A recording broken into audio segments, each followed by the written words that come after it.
The first time it happened, he thought he imagined it. He was 7 years old, sitting beside a small bird that had fallen from its nest. Its tiny chest rose and fell slowly, carefully, like each breath had to be convinced to stay.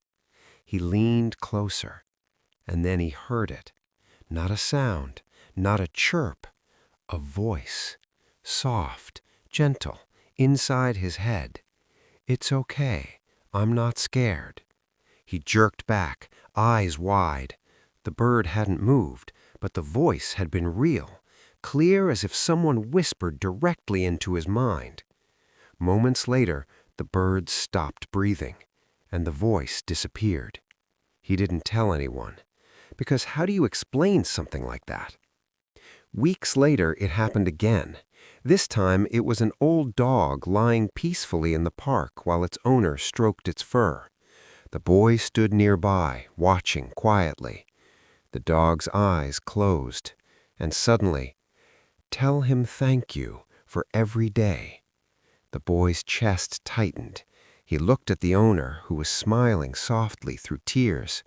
The boy wanted to speak, wanted to repeat the message, but the words stayed trapped in his throat. After that, it kept happening. A fish at the market, a squirrel by the road, a butterfly resting on a leaf. Every time an animal reached its final moment, he heard them, not with his ears, with his mind. He expected fear, pain, anger, but the thoughts were never like that.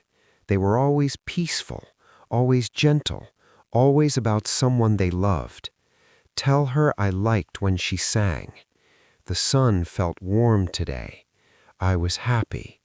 Those words changed him. While other kids played loudly and chased games, he walked carefully, slowly, watching the ground, listening to the world, because he knew something most people didn't. Animals weren't just living, they were remembering. Years passed. He grew older, but the voices never stopped, until one day he heard something different. He was walking home from school when he saw a small stray cat lying near the sidewalk. Its breathing was shallow, uneven. He knelt beside it gently. The voice came instantly, but this time it wasn't calm, it was afraid. "My kittens." The boy froze. "They're still waiting." His heart pounded. "Where?" he whispered, even though no one else could hear. Images flashed in his mind: a broken fence, an alley, a cardboard box.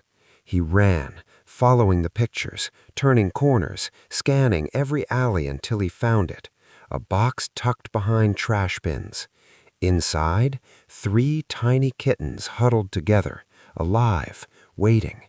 He carried them home that day, fed them, warmed them, protected them. And as they slept safely beside him that night, he felt something new. Not sadness, not fear, peace.